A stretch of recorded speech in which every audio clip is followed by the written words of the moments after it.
I'm Ami Skimming Black, and I'm an architect with a strong commitment to sustainability in my projects. In this episode of Sust, I'm going to meet with a variety of businesses around Ireland who take different approaches to using renewable energy sources in their buildings and practices. They are responding to the climate emergency by installing solar panels of various scales, favouring eco-friendly insulation, reusing rainwater, and getting technologies in place to ease the demand on high carbon energy sources. These businesses understand that we need to continuously adapt and innovate, and there are tips for us all to take on board too.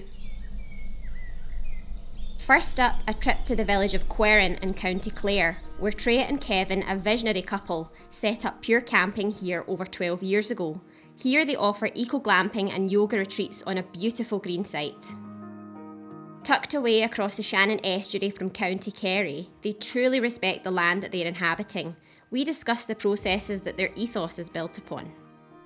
So, Trea and Kevin, tell me a little bit about what you do here at Pure Camping.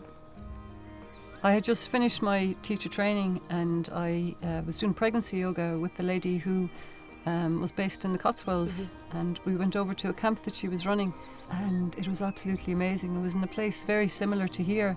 The basics, basically, there was a lovely sauna, there was compost toilets, all these beautiful yurts and bell tents and yoga from morning till evening. And I suppose we sat there and we thought, you know something, we could do that. We started very simply, with the compost toilets and a small little kind of a lean-to kitchen. But as you see, it's developed since then. And at the same time, keeping the wildness, that you can see here as well. So you have a real sort of variety of accommodation here, different types of spaces. Do you want to tell me a little bit more about what it is that you offer? From one level, you can come camping here with your tent, to staying in a furnished bed tent, to staying in a furnished cabin. There is a real sense of wildness here, and that's what we're trying to offer to people when they come here, that they can, it's like, your digital detox. So all the devices are put away. Some of the bell tents and the cabins, they're off grid.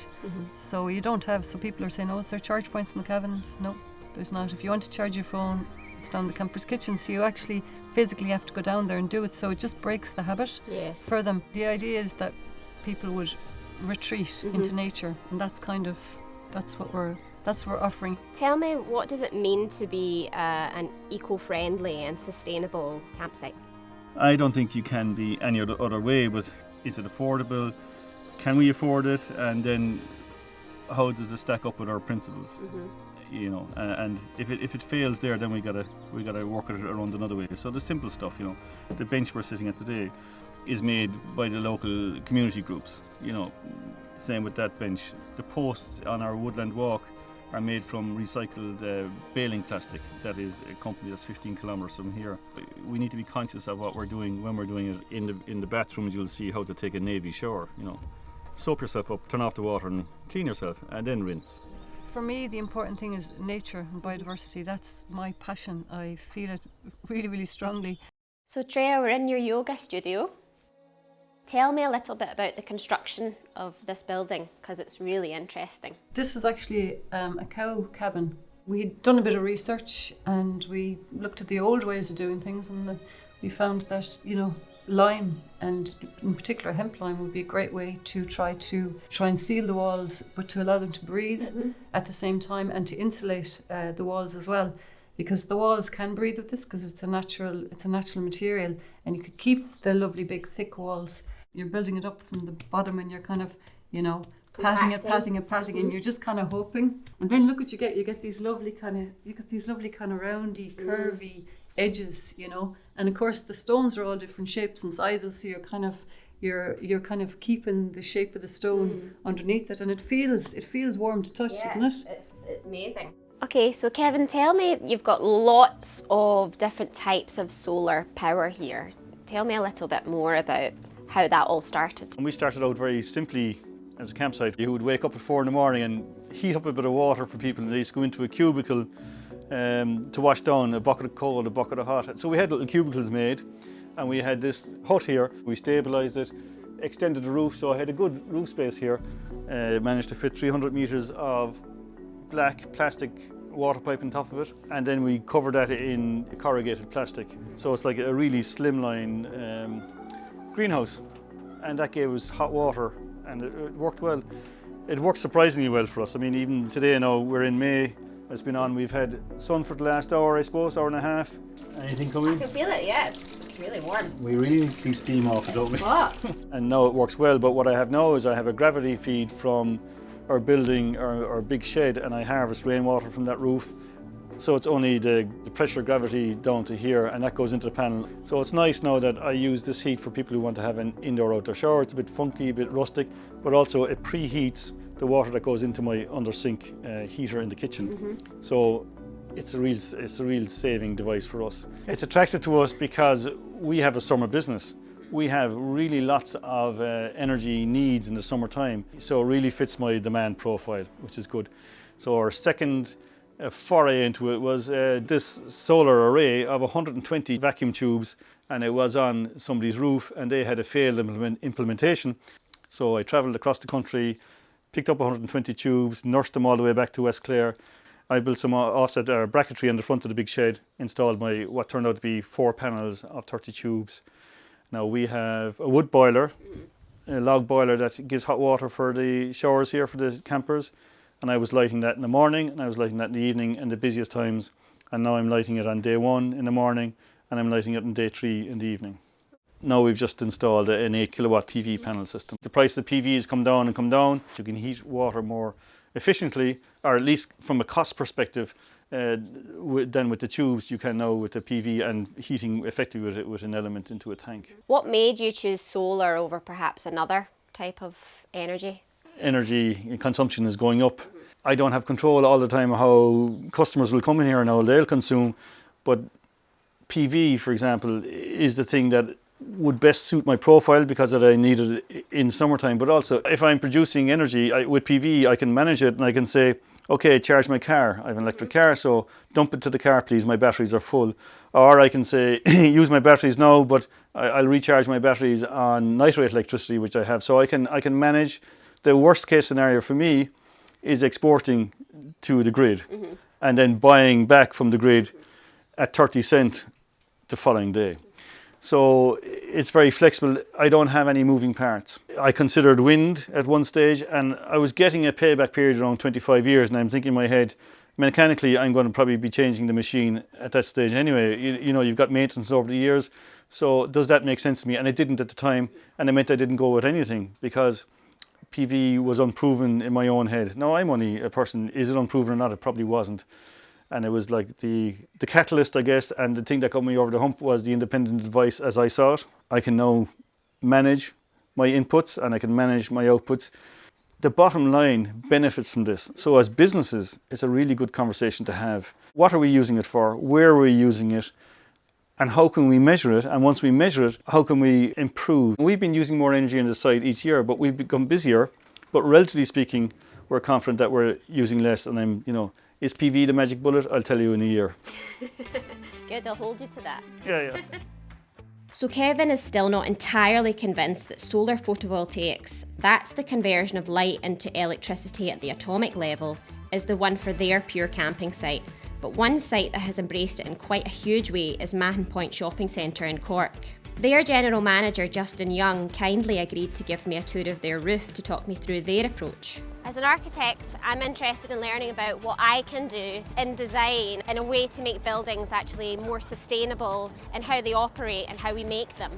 And I'm here to learn about the different strategies that they use in order to operate their building. So Justin, tell me a little bit about your sustainability story here at Mahon Point. So Mahon Point Shopping Centre is open since 2005, and since then we've invested in quite a few initiatives over the years to enhance sustainability rating of the shopping centre. So one of the reasons we're actually up here on the roof is solar panels. We've been going through a process over the last number of years to install firstly solar panels, which has been challenging for many different reasons between planning, compliance issues, but we went full steam ahead in June 2020. So this system is nearly installed with 2 years at this stage, and it's been absolutely, I must say, fantastic for the shopping centre, both from an energy, an environmental point of view, economic point of view, and it's kind of engaged a lot of staff on site as well as everything else. What was the key driver behind this specific piece? We had economic benefits, but we also wanted to seek to reduce our carbon footprint. So this facility here produces approximately 160,000 kilowatt hours per annum. So there's an economic benefit in terms of what we're reducing.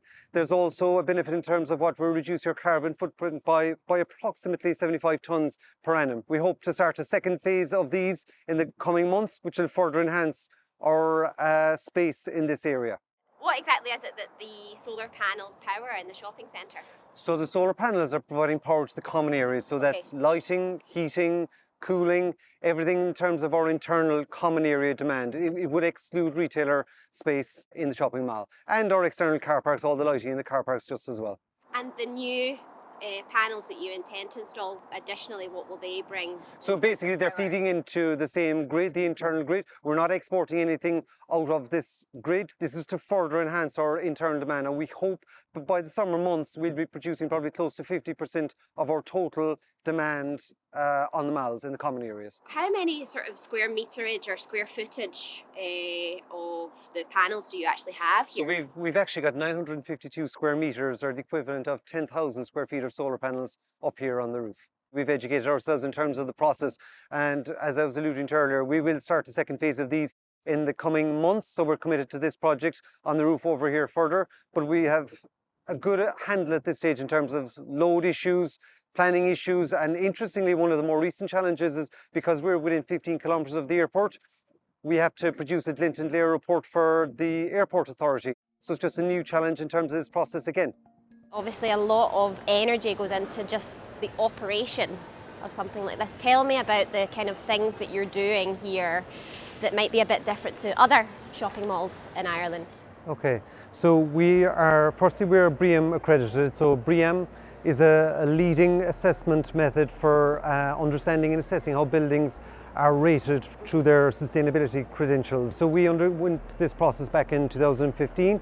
So we were assessing both building performance and the asset management of the shopping centre. We have done 5 significant LED projects over the years, from external car parks to back of house to service corridors, then to all the main malls as we see all around us here, all the lighting in the malls around us.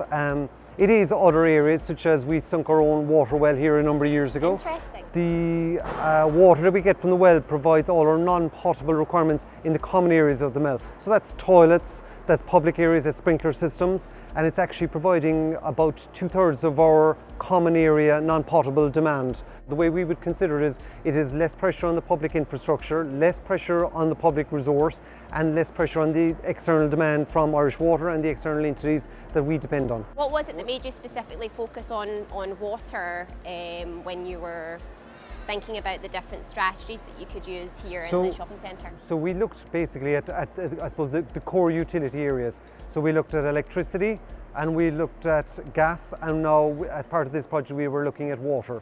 So this is why we kind of focused specifically on how we could do it. We investigated feasibility in terms of grey water from the roof and rainwater, but that proved just too complex because it would have involved or necessitated installations through existing retailer demise space, which would have proved too difficult. So then we assessed, could we look at our own groundwater well? And that's where it took off from there, and it actually proved to be very, very successful. I'm interested to understand your point of view on the the strategies that you're doing and why it is that you're operating in this way.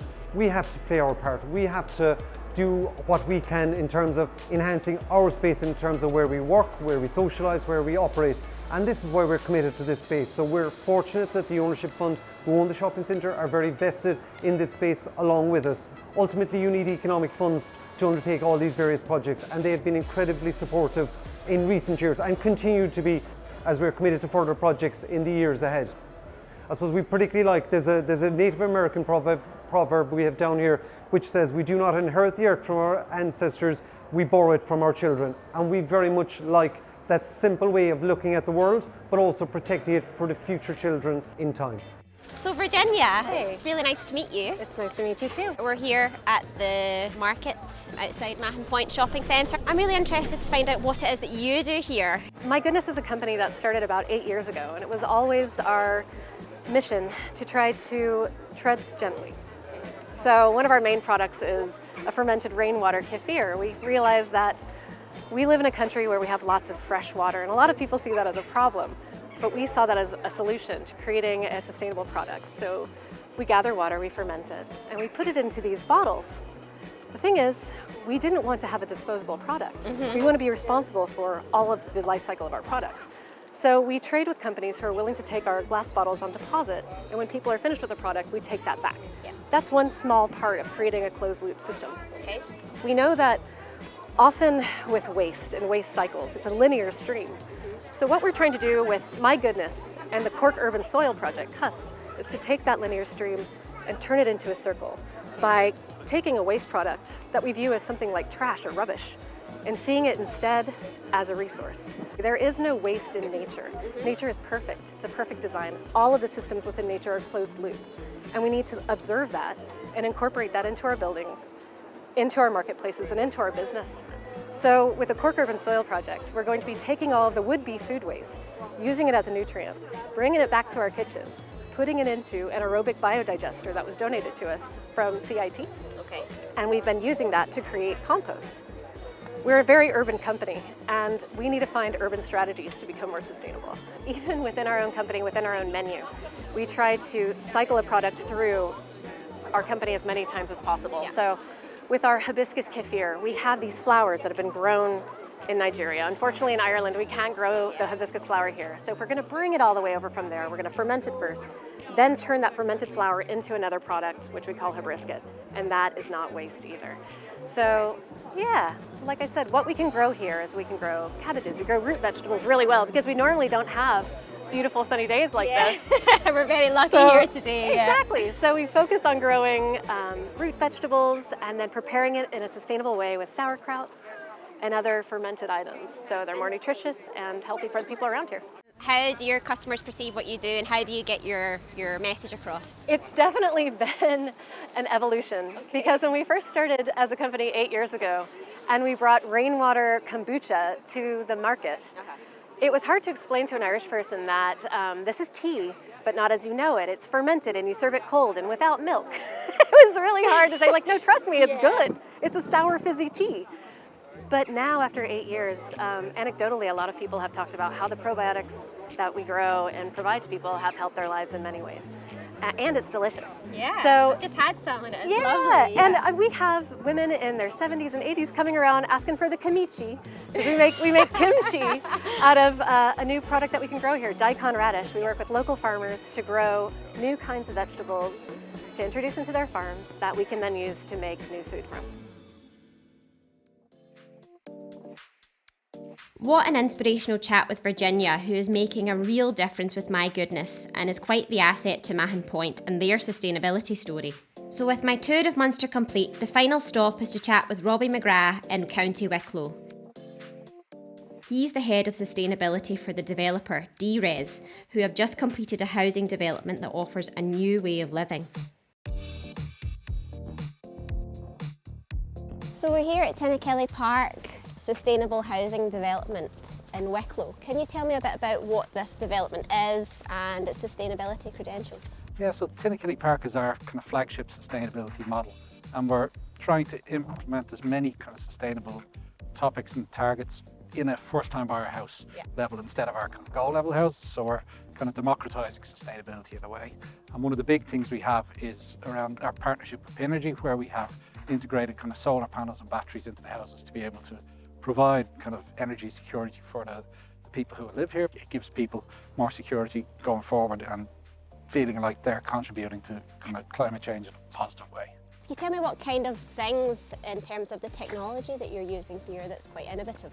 Yeah, so the panels, we have essentially just 2.4 kind of kilowatts of energy generation on the roof, and we have kind of 6 panels on kind of each roof, and then we have a 7.5 kilowatt battery which will provide maybe 2 to 4 hours of battery power for the houses. So we can, with the smart energy management system we can then have the people using essentially as little grid electricity as they can. So we have heat pumps in the house providing kind of the hot water for the heating and also the general hot water use. And then we have mechanical ventilation heat recovery, which then captures any heat loss in the building and then recirculates that through the spaces. So it ends up giving us a saving for the general user of about 55% on their energy bills. Wow. So it's a real kind of tangible saving. It's not just greenwash, we stuck some solar panels on the roof. It's been a fully thought out process and making sure that we get the best kind of bang for the buck. What kind of things did you consider early on in the process for a development like this? I guess we tried to bring all of the design team in and also our partners like Pinergy. So we did early stage kind of solar assessment on the site to check what's the best orientation based on the planned layout that we had, and we tweaked some of the houses so they're slightly more south or west facing than had previously been. You've talked about heat pumps and you've talked about solar. How does all of that work together to make a house incredibly sustainable like this? I guess it comes down to all those pieces of the jigsaw coming together to make the house as energy efficient and kind of with the best indoor air quality that we can provide. So it's things like even looking at what type of worktops do we use? Is there kind of a lot of glues in any laminated floors that we use? Setting limits on VOCs and things like that so that we have that kind of knock-on effect in the future, that we're kind of maximising the quality in that space. But then from the energy efficiency point of view, we're doing kind of energy modelling to see how do all these pieces come together and what can we tweak to get kind of lower kind of kilowatts per metre squared or things like that. And the houses are designed at the base level without the solar to be kind of A2 bare rated, and with the solar package that we put on, then it goes up to an A1. So that it's at the moment, with there only being roughly about 350 A1 houses in Ireland, but the plan is with the 360 houses here that we'll double that just from Tinnakelly. So it's an idea of setting a benchmark for others to see that this can be done at first time buyer level, and it doesn't just have to be a €1 million house and things like that. It's kind of practical sustainability. Practical and affordable and reachable for average Joe. Yeah. I guess there's a kind of a shift in mentality from a standard Irish home, especially if it's nice and drafty and kind of has only very basic heating or no ventilation at all. So when people come in, we have to give them basically a training course on how to use the house. And we've selected equipment that has kind of limited functionality, so there's very little stuff people could actually do wrong in the house. The education of going from like that type of old style house to this is huge. Yeah, if it's kind of too hot or too cold, it's not opening windows or turning up the heat. The house will kind of manage itself in a way. So it's getting used to those kind of parameters, I think, is a key change for people. So I'm interested in, obviously this was a greenfield site prior to you building here. What kind of steps or measures have you taken to actually sort of reduce the negative impact of perhaps something like that versus like a brownfield, developing a brownfield site?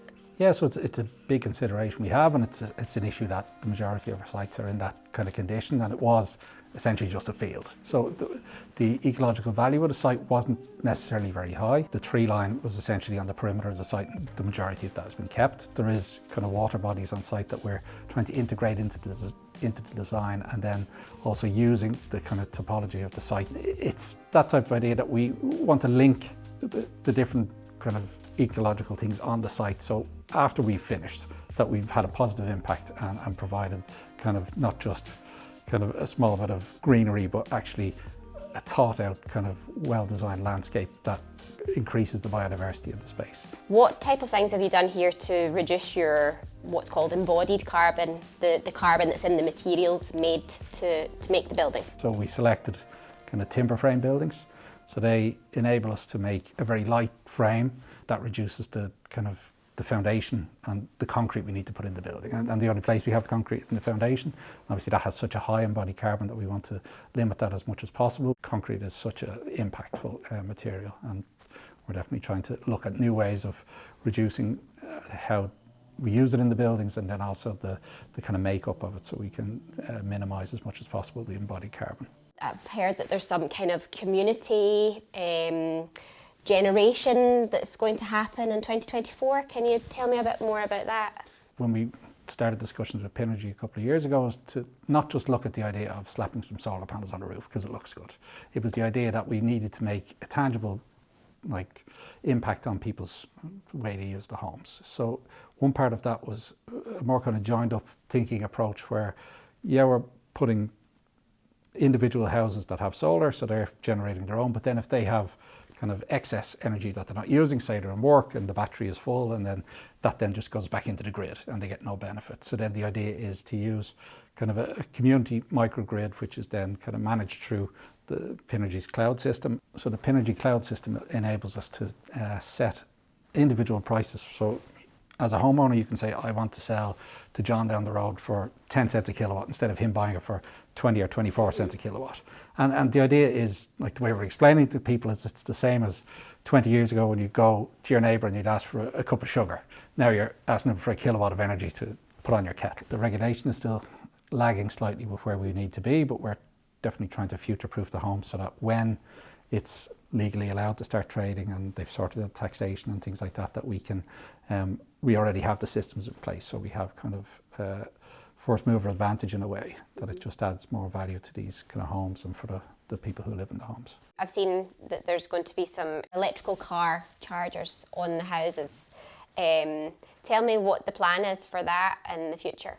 Yeah, so all the homes have been pre-wired for the kind of solar and the EV chargers.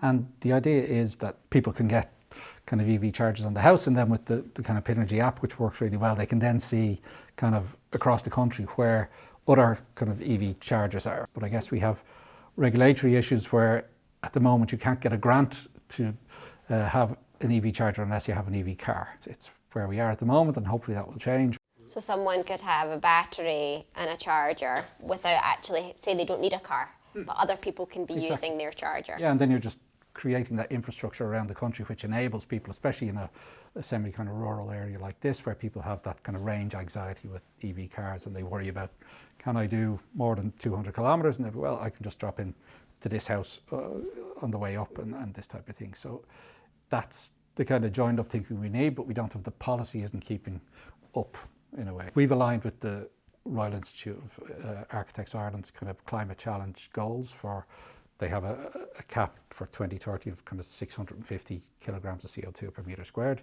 And these houses at the moment are at kind of 450. So we're already way below the 2030 level, but we want to get better as well. I guess it forces market change in a way. Yeah, so, I suppose you're ahead of the market in that sense, because what you're doing isn't required from a regulation point of view. No. But actually, what you're saying is it can be done, so it should be part of the system and regulation. Yeah, we want to be kind of leaders in this, and it's the thing that we're not recreating the wheel. This is happening already in other countries that are further ahead than Ireland. So we're kind of borrowing the learnings that they had, and in a way we're not making our own mistakes, we're learning from other people's mistakes. So it's kind of good that we can kind of piggyback on that, and then also provide a level of leadership in Ireland that we can kind of bring everyone with us on the journey. I've really enjoyed these past few weeks of meeting lots of different people, from Mahon Point Shopping Centre in Cork to the guys Kevin and Trey at Pure Camping in Clare, and now coming here and seeing the incredibly sustainable development that's happening just outside of Wicklow. I've really enjoyed this journey, and I hope you have too, and I feel really excited about the potential innovations that people will come up with to deal with the climate crisis here in Ireland.